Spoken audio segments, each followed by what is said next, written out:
Hukum dasar ilmu kimia yang kedua di sini ada hukum Proust atau perbandingan tetap. Jadi kalau di video part 1 kita udah bahas mengenai hukum kekekalan massa. Di sini ada hukum yang kedua atau hukum Proust atau perbandingan tetap. Nah, bunyi dari hukum ini adalah perbandingan massa unsur-unsur dalam suatu senyawa adalah tertentu dan tetap. Oke, kita lanjut saja bagaimana sih bentukan dari hukum ini. Jadi misalkan ada reaksi 1, reaksi 2, kemudian ada hasil reaksi. Di sini ini hasil reaksi, kemudian sisa besi atau belerang. Jadi sisa dari reaksi-reaksi itu ya. Kemudian dan perbandingannya. Nah, ini yang dinamakan dengan perbandingan tetap, di mana setiap perbandingan yang 7:4 ini hanya digunakan sekali. Maksudnya sekali di sini adalah dia selalu berulang setiap percobaan yang dilakukan oleh Fe dan S ini, walaupun massa yang digunakan reaksinya itu berbeda, dia akan tetap menggunakan si perbandingan Fe dan S ini. Jadi misalkan kalau di percobaan pertama ini ada reaksinya Fe 7 gram.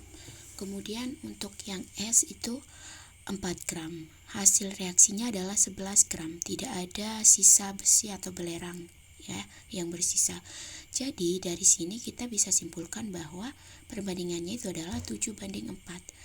Nah, kemudian kalau misalkan dilakukan percobaan kedua dengan massa reaksi Fe atau besi itu berbeda, yaitu 8 gram. Kemudian reaksi kedua yaitu belerang yang S 4 gram. Nah, hasil reaksinya ternyata 11 gram dengan sisa Fe-nya 1. Perbandingan yang digunakan tetap yaitu 7:4. Nah, sekarang kalau misalkan ada kasus lagi yang percobaan ketiga ini, kita nggak tahu nih si reaksi 1 itu berapa gram yang Fe. Yang reaksi 2 itu 9 gram yang dipakai. Nah, salah satu guru kita meminta kita untuk membuat besi belerang itu atau FeS itu dengan massa 22 gram. Tapi reaksi yang kedua saja yang kita ketahui ada 9 gram. Nah, kemudian reaksi 1 berapa gram yang kita gunakan, dimana nanti ternyata setelah reaksi ada sisa S sebanyak 1 gram. Nah, perbandingan yang kita gunakan itu selalu sama, 7:4. Bagaimana cara penyelesaiannya? Jadi untuk hukum Proust atau perbandingan tetap kita bisa menggunakan rumus yang ini ya. Massa ditanya sama dengan perbandingan yang ditanya dibagi dengan perbandingan yang diketahui dikali dengan massa yang diketahui. Ini mirip dengan hukum stoikiometri yang akan dibahas di semester 2 untuk kelas 10 nanti setelah selesai hukum-hukum dasar ilmu kimia. Nah, contohnya tadi yang sudah saya jelaskan ya di percobaan ketiga ini. Misalkan diketahui massa awal S itu adalah 9 gram. Yang ini 9 gram. Kemudian massa sisa S yang diketahui adalah 1 gram. Nah, dari kedua massa ini kita akan mengetahui bahwa massa yang bereaksi dari belerang itu hanya 8 gram. Dari mana kita ketahui? Karena massa awalnya di sini 9 dan sisanya adalah 1 gram.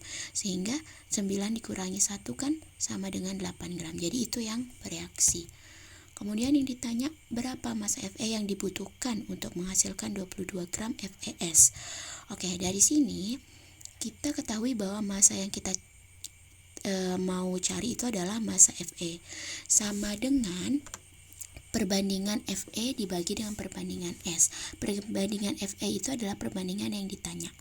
Perbandingan S itu adalah perbandingan yang kita ketahui di sini, dan massa yang diketahui adalah si massa S-nya yaitu 8 gram. Yang ini, sehingga massa Fe sama dengan perbandingan Fe itu adalah nilainya 7 Kemudian perbandingan S itu adalah 4 dikali dengan massa S yang kita ketahui yang bereaksi adalah 8 gram. Sehingga 7 dibagi 4 kali 8 dapatlah dia massa Fe 14 gram. Jadi massa Fe yang bereaksi itu adalah 14 gram, di mana dia habis bereaksi 14 gram. Nah, kalau misalkan kita jumlahkan nih, yang bereaksi adalah 14 gram. Yang bereaksi untuk belerang itu adalah 8 gram. 14 tambah 8 kan sama dengan 22 ya. Jadi benar nih. Jawabannya reaksi 1 adalah 14 gram. Seperti itu. Kemudian bentuk soal selanjutnya. Yang ini soalnya perbandingan massa magnesium dan oksigen dalam magnesium oksida adalah 3:2.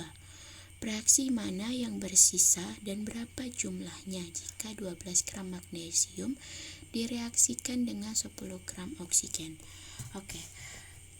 Kalau dibaca soalnya emang agak rumit kelihatannya, tapi sebenarnya sangat mudah, dimana kalian harus membuat visualisasi dulu. Jadi apa-apa informasi yang diketahui, kemudian yang ditanya apa saja.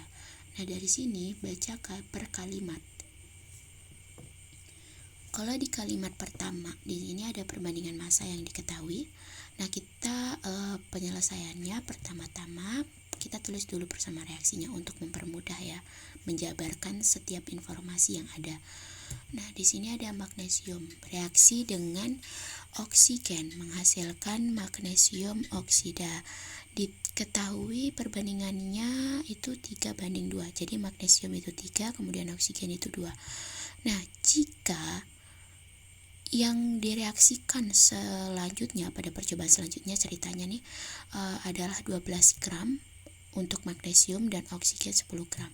Yang ditanya berapa yang bersisa, mana senyawa, mana reaksi yang bersisa dari magnesium ataukah oksigen yang bersisa. Nah, cara kedua membagi massa magnesium dengan perbandingan 3 yang dimiliki si magnesium tadi, dan oksigen juga nanti dibagi dengan 2 misalkan. Jadi kayak gini, magnesium itu massanya yang yang ditanyakan yang pada kasus yang ditanya adalah dia punya massa 12 gram dibagi dengan 3 ini adalah miliknya si magnesium. Perbandingannya 12 dibagi 3 sama dengan 4 gram. Kemudian untuk oksigen itu 10 dibagi dengan 2, jadi ini tuh dibagi dengan yang ini ya, dapatlah dia 5 gram. Nah, ternyata yang lebih kecil itu adalah yang ini, 4 gram. Nah, kita gunakan yang lebih kecil ini sebagai reaksi pembatas yang nantinya akan digunakan untuk dikalikan dengan 3 dan 2 ini untuk mencari mana massa yang berapa massa yang bereaksi. Oke, dari sini kita lihat magnesium itu di sini perbandingannya 3 kan. Kita tulis 3 dikali dengan 4. 4 itu adalah hasil pembagian dari ini 12 per gram dibagi 3 atau reaksi pembatas. Jadi dikali dengan reaksi pembatas 3 kali 4 dapat 12. Oh, ternyata ini ada si magnesium itu habis bereaksi karena massa awalnya si magnesium yang digunakan dalam reaksi ini adalah 12 gram. Nah, setelah bereaksi atau pada saat bereaksi dia juga menggunakan habis massa itu, yaitu 12 gram, sehingga dia habis bereaksi. Karena tadi kan reaksi pembatasnya ternyata adalah magnesium ya. Nah, kemudian untuk oksigen berapa? 2 dikali reaksi pembatasnya, yaitu 4. 2 ini adalah perbandingan dari oksigen yang miliknya oksigen tadi ya 2. Jadi 2 kali 4 sama dengan 8. Oh, ternyata beda. Yang awalnya disediakan 10 gram, ternyata yang habis bereaksi cuma 8. Jadi dari sini kita akan dapat massa awal dari si oksigen dengan massa akhir yang bereaksi gitu, untuk mengetahui massa oksigen yang bersisa itu berapa. Nah, rumusnya adalah massa oksigen yang bersisa sama dengan massa oksigen mula-mula dikurangi dengan massa oksigen yang bereaksi. Kita sudah tahu reaksi yang bersisa ternyata adalah si oksigen ini, tapi kita belum tahu berapa kan. Jadi di sini caranya adalah massa oksigen yang mula-mula adalah 10 dikurangi dengan massa oksigen yang bereaksi adalah 8, sehingga dapatnya adalah 2 gram. Jadi massa yang bersisa untuk oksigen adalah 2 gram, seperti itu.